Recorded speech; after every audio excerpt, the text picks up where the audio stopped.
All right, let's look at the review, and I'll go over each of these. First one is a differential equation.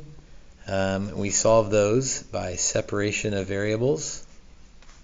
There's other ways to do it, but not in AB calculus. So we'll switch up the x's and y's, put everything on one side.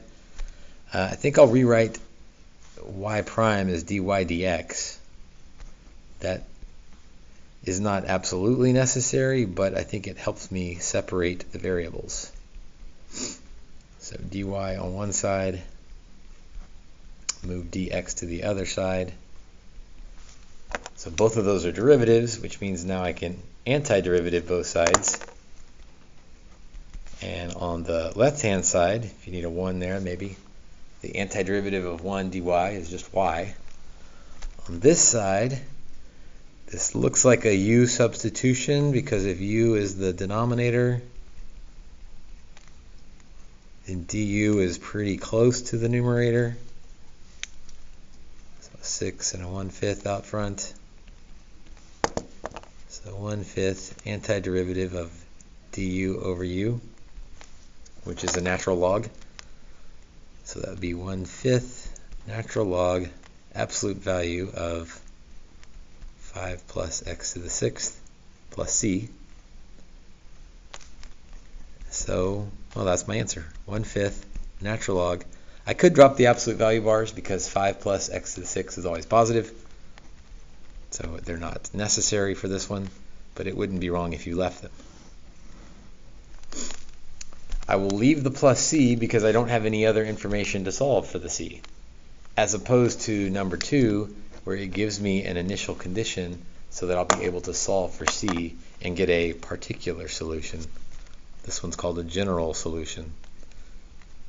It works in general, but I don't know the particulars because I don't have c, because I don't have enough information to get c. All right, number 2. Similar question, but we've got more information, so we can find c when we get to the end of this one. So if I move things around, dy over y squared equals x dx. And then let's antiderivative both sides. The right side is easy. X squared over 2 plus c. Let's see, that would be y to the negative 2. So power rule, increase the power by 1, divide by the new power. And then now, I can use this at any point to find c, but I don't think I want to use it right now because I don't have it solved for y. So there's always a debate among calculus teachers as to when is the best time to plug in and find c. And some say, well, do it right away, always do it right away. And others say, well, do the algebra first. It doesn't matter. I think I want to do the algebra first. So I'm going to solve for y. So I'll multiply everybody by -1.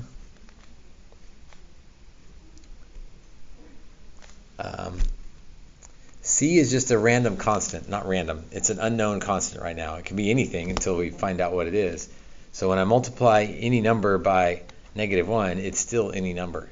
So I can forego the negative. If that bothers you, then you can keep it negative.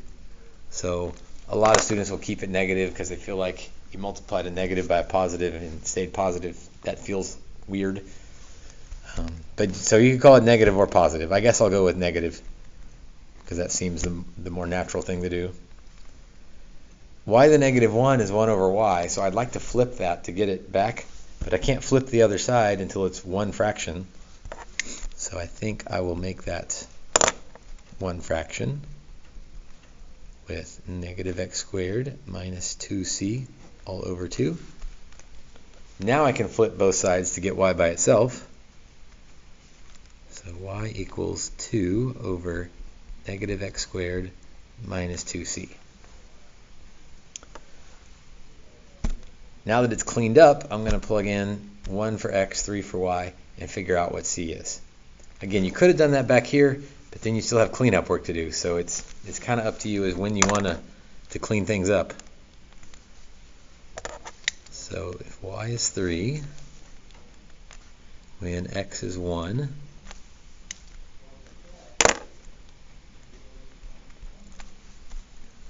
So now let's solve for c. So multiply this to the other side. So negative 3 minus 6c equals 2. So if I add 3 to both sides, I get 5, and c would be negative 5/6. So back over here, y equals 2 over negative x squared minus, well, minus a negative is going to be plus, and 10/6 would be 5/3. And that is a perfectly acceptable safe stop. But a multiple choice test is probably going to clear out that 3. So multiply the top and the bottom by 3 to get rid of the fraction in fraction thing. So 6 over negative 3x squared plus 5. So that's a little bit cleaner multiple choice answer. If I really wanted to check it, I could take its derivative and see if it gets me back to there. I don't really want to do that. But what I am going to do is check that 1, 3 still works. So that's an easy check, and it'll make sure that my initial condition is still met. So 6 over negative 3 plus 5. 6 divided by 2 is 3. So, maybe I didn't do the derivative stuff right, but at least I know I got the initial condition algebra right. All right, I'll put the other solutions on a separate video.